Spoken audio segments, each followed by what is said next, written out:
Always number one. Always number one. DCGB 729 kilohertz. Enot sa Bareta. Enot sa Gabos. Oras sa Radyo DCGB.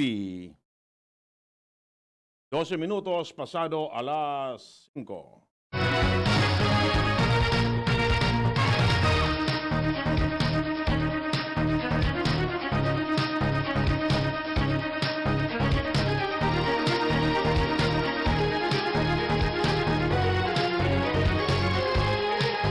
Maray na hapon mga tugang oya po ang mga barata ngunyan para sa aga digdi sa Radyo DCGB. Mga baratang maruluwas sa aga sa mga dyaryo nasyonal. Enot sa PBN DCGB sa mga baratang ngunyan para sa aga.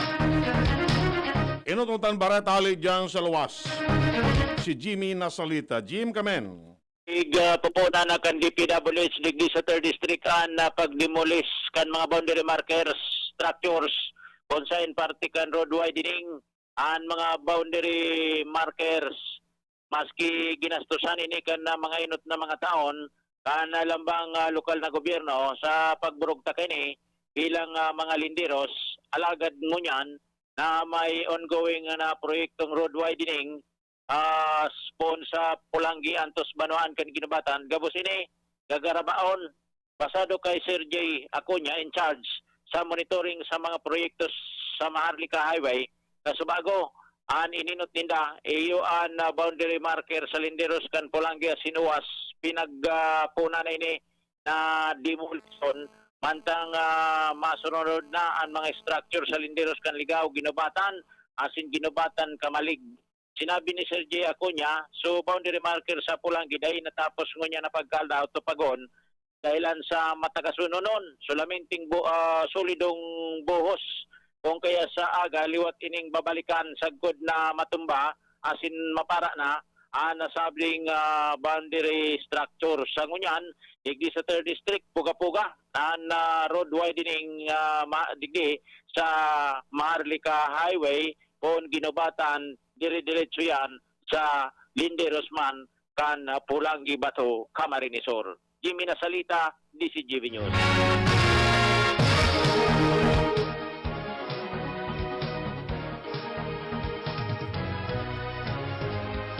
Ang napag-aadal kan Pilipinas na salakon ang iba-ibang brand nin bakuna kontra sa COVID-19 na atraso dalanta ang delivery kan mga bakuna dai man nangyari sa tamang oras. Sinabi ni Dr. Nina Gloriane, pamayo kan Department of Science and Technology Vaccine Expert Panel na ang presenting supply nin mga bakuna iyon magiging prioridad para mabakunahan ang mga namamanuan. Sa sinabi na dahil paman minapuon ang pag-aadal dalanta na atraso ang pag-abot kan mga bakuna. Idinungang pa ni Gloriane na kinakaipuan na inutungo ng mabakunahan ang mga namamanuan. Sinabi niya na kinakaipuan pa man na aprobaran ang pag-aadal kan Food and Drug Administration as in Philippine Health Research Ethics Board. Padagos ang transmission kan COVID-19 maski padakulan ibinaba kan mga bagong kaso kaini sa nagkapirang pagkakataon. Inisigon kay Dr. Ted Herbosa, Special Advisor kan National Task Force Against COVID-19, ang kahulugan kan pigsabi kan Octa Research Group ang may kinaaraman sa flat trend kan virus sa National Capital Region, Davao as sina Bacolod. Sinabi ni Herbosa na patunay man ining igwapang dain na didiskubring kaso nin virus, lalo na ito nakastedy na sa 4,000 sagkoda sa 6,000 ang bagong kaso nin COVID-19. Dahil digdi, sinabi ni Herbosa na dapat trabahohon ka na local government units na mapugola na ang transmission.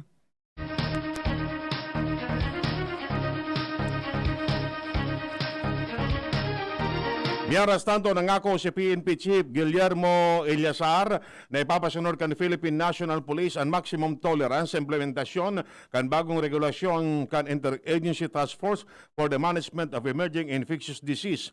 Ini matapos tugutan na kan IATF ang mga aki may edad na 5 anyos pa itaas na makalawas na sa arong sa mga lugar na nasa erarum kan General Community Quarantine as in Modified Immunity o kaya Community Quarantine. Alagad, pwedeng pagbawalan kan mga gobyerno lokal ang mga aki na makaluwas kung bako maray ang sitwasyon kan COVID-19 sa sendang lugar. Tayong sinabi na ang mga pulis makoordinar sa mga local government units kung kaya ipapasunod ninda ang maximum tolerance.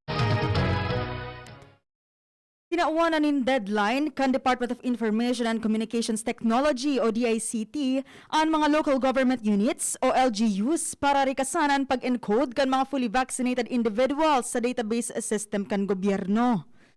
Sinabi ni Department of Health o DOH spokesperson asin Undersecretary Maria Rosario Vergere na igwa na lamang sagod katapusan ngunya na bulan ang mga LGUs para tapusan ang pag-encode kan mga fully vaccinated individuals sa Vaccine Information Management System o VIMS kan DICT.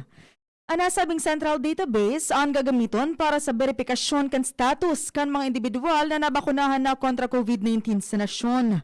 Enot nang kinumpirmar ni Department of Tourism o DOT Secretary Bernadette Romulo Puyat na ready na sa masunod na bulan ang central database kan DICT kung saan may QR code ang mga fully vaccinated individuals na dai mapepeke. Hinagad ni Vice Presidente Leni Robredo sa gobyerno na resolveran ang mga kakulangan sa education system sa Pilipinas kasunod kan pinakauring report kan World Bank na nagpapailing na 80% kan mga estudyanteng Pinoy ang bagsak sa minimum proficiency level. Tayong sinabi na dapat gamiton kan gobyerno ang World Bank data bilang hagyat ang aning mapakaray ang education system. Idinungan pa ni Robredo na para sa iya na siya nagdalaom na magamit ini bilang hagyat ang aning mapakaray ang education system sa nasyon. Sinabi niya na dapat ang Pilipinas magdeklarar ng education crisis sa pagsasabi na kung ibabaliwala ang mga kakulangan sa sistema, ini ang mas lalong mapadakula lugod sa problema. Hinatanidan kan Department of Social Welfare and Development o DSWD ang publiko kontra sa mga individual na nasa likod kan phone call scam. Sigun kay DSWD spokesperson Irene Dumlao na nakaresibi sinda ng mga sumbong na may nagkapirang individual na nagapod sa inda asin nagpapamidbida na representante kan DSWD. Pigahagadan sinda ng mga personal information katrokis kan pangako na makakaresibi ang mga iniinin financial assistance. Piglinaw kan ahensya na dahi kaini pigahagad ang mga personal na informasyon kan sa inda mga kliyente dahil pagsuhay ini sa irarom kan Data Privacy Act of 2012. Siniguro ni Dumlao na lalapagon ninda ang mga nasa likod kan scam asin papanimbagon slay. Miyaras tanto ibabang detalles kang barata, sinabi ni Vice Presidente Leni Robredo na ang arbitral victory kan Pilipinas sa Permanent Court of Arbitration kan 2016 dapat may pasunod mantang ang mga Chinese vessels padagos na nagpapatakot sa mga parasirang Pinoy sa West Philippine Sea. Tayong sinabi na ang dahig ruling namin na invalido sa Clamarcan, China sa pigaaragawan na lugar dapat gamiton para i-defense ang Clamarcan, Pilipinas sa WPS na iyo ang pikukuanan ni nahanapbuhay kan mga parasirang Pinoy. Idinugan pa ni Robredo na dakol ang efekto kani asin pigmumutiti sa nakan China ang mga parasirang Pinoy. Idinugan pa ni Robredo na ngunya na aldao na ikalimang taon anibersaryo kan arbitral ruling na dapat magamit ang panggagana sa pagdefensa sa mga parasirang Pinoy. Nagbilog na ang Department of Trade and Industry o DTI nin Komite para sa Philippine National Standards sa mga sikat na pagkaon na Pinoy araw kan adobo, sinigang, lechon, sisig at sinibapa. Kumpuesto ang DTI, Bureau of Philippine Standards Committee on Filipino Dishes, nin mga chef asin iba pang personalidad sa lado kan food manufacturing, processing asin food technology. Dahil sa magkakaiba-ibang sistema kan pagluto kan mga nasabing isira kan mga food writer, blogger asin vlogger. Gusto kan komite nagibuhon na standardized and cooking technique, partikular kan adobo. Kamautan kan standardization kan pagluto nin adobo na mamantinir ang identity kan kulturang Pinoy maski may mga makabagong sistema kan pagluto kaini. Makalapan komite nin mga review asin komento kan mga stakeholders sa oras na matapos ang draft kan Philippine National Standard. Nakabalik na sa Pilipinas ang 348 mga overseas Filipino workers hali sa Dubai asin Abu Dhabi sa United Arab Emirates na iyo ang ikapat na grupo nin repatriation poon kan ideklarar kan Interagency Task Force for the Management of Emerging Infectious Disease and Travel Restriction hali sa 7 nasyon. Sinabi kan Overseas Workers Welfare Administration as in Philippine Overseas Labor Office sa Dubai na ang mga OFW repatriates nagali sa UEA ang sinagabot sa Manila lunad sa eroplano kan Philippine Airlines. Ang OAMAN ang nagsimbag sa gastos sa chartered flight. Sinabi ni Labor Secretary Bebot Bello na ang repatriation sa koordinasyon kasabay ang Philippine Consulate General sa Dubai para makauli sa nasyon ang haros 2,000 na mga OFW asin sa indang pamilya hali sa United Arab Emirates. Meron tanto dagdag na bareta hali dyan sa luwas si Ans Galero. Ans, kamen. Kadagos pa nga nagtatabang niyan, ang ako Bicol party list sa mga estudyanteng yaon di sa palibot kan Kabikolan, asin man ang mga enot ng nagkagraduar, alagad mo yat makakuha in dugang nakaaraman. Ini ang nangyari matapos na 20 naman na scholars kan ako Bicol TESDA, katuwang ang TESDA, nagtapos naman kan computer service o computer system servicing NC2 kan mga nakalihis na aldaw sa Osmeña College sa Masbate City. Sigun kay Congressman Alfredo Pedro Garbin kan ako Bicol Party List, ang programang Training for Work Scholarship Program kan sa indang kan ako Bicol Party List, may katuyuhan na talagang isa-eraro man ang senda mga scholars sa talagang mahigot na skills trainings para nga na sinda maihanda asin matawan pa ni pagkakataon na makahanap din marahay na trabaho. Sigunyan sinabi ni Garbin na padagos ang ako Bicol asin ang TESDA Bicol na makikipagtabangan sa mga maabot pang mga panahon na maipadagos ang nasambitan ng programa asin dakol pa ng mga estudyante asin mga Bicolano mismo ang matabangan sa paagikan na sambitan ng programa. Dagdag na bareta, Ancho Guerrero, DCTV. Siniguro kan Philippine Air Force na daiman maafektaran ang relief efforts kan gobyerno lalo na ngunya na panahonin pandemya sa nangyaring pagbagsak kan C-130 cargo plane sa Hulu-Sulu.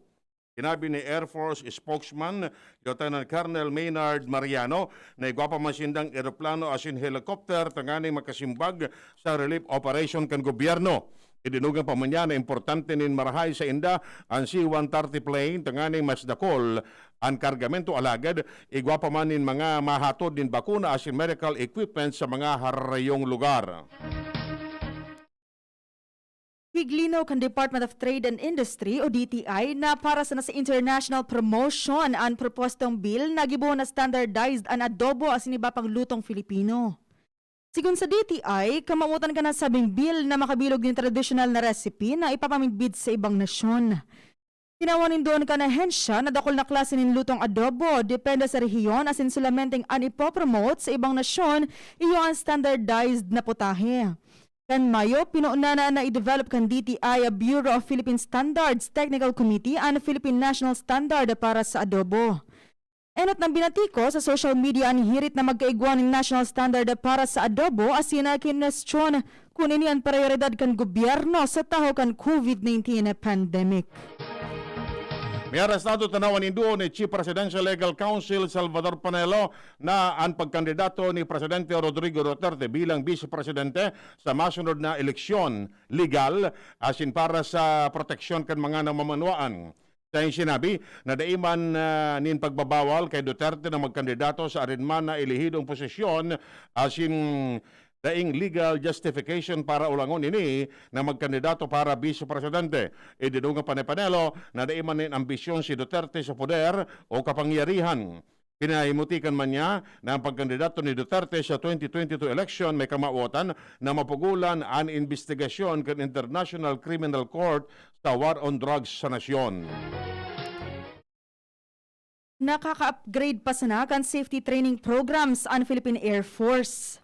Sinabi ni Lieutenant Colonel Maynard Mariano, spokesperson kan Philippine Air Force, kaya makamundo ang nangyaring pagbagsakan C-130 plane sa Holo-Sulu na ikinagadan kan 52 katawo. Siniguro ni Mariano na nagpapadagos ang sindang evaluation asin pagplansya kan sindang safety programs and protocols. Nangangenot sinda Alcalde Isko Moreno kan Manila asin Senador Manny Pacquiao sa mga pinaka-ma-influensyang personalidad sa mga makandidato sa duwang pinakahalagaw na posisyon sa gobyerno sa 2022 election base sa social media analytics report. Si Moreno nakaiguan in positive 39%, mantang si Pacman nakakuan in positive 37%. Ang kaparit sa listahan iyo si dating Senador Antonio Trillanes na may negative 6.69% na overall influence share. Ang gustong sabihin kini na mas dakol ang mga negatibong komento kay Trillanes sa social media.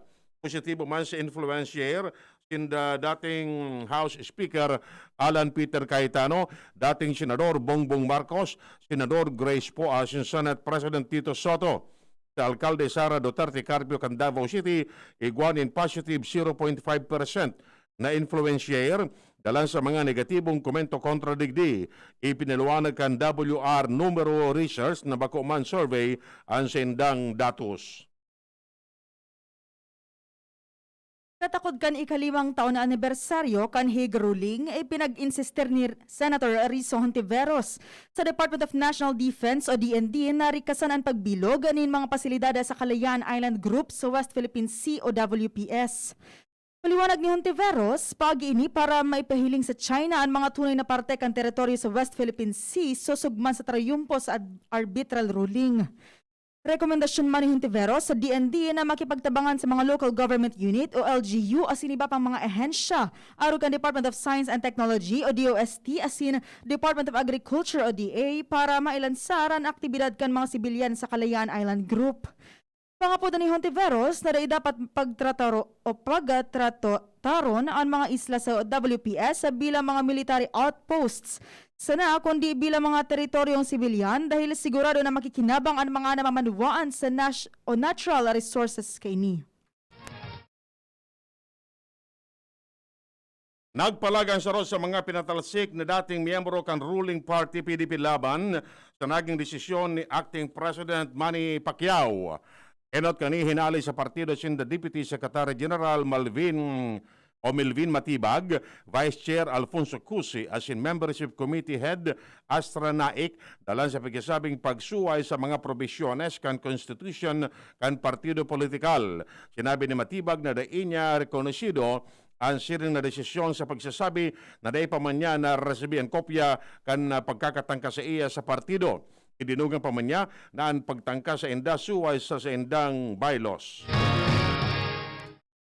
Ngunya na ikalimang taon kan arbitral ruling na nagbimidbid sa diretsyo kan Pilipinas sa West Philippine Sea o WPS asin nagbabasura sa pagklamar kan China sa kabilugan kaini. Katakod kaini nangapudan si Senator Francis Kiko Pangilinan sa namamanuwaan na magkasararo para padagos na ipaglaban ang sa tuyang diretsyo sa teritoryo sa WPS.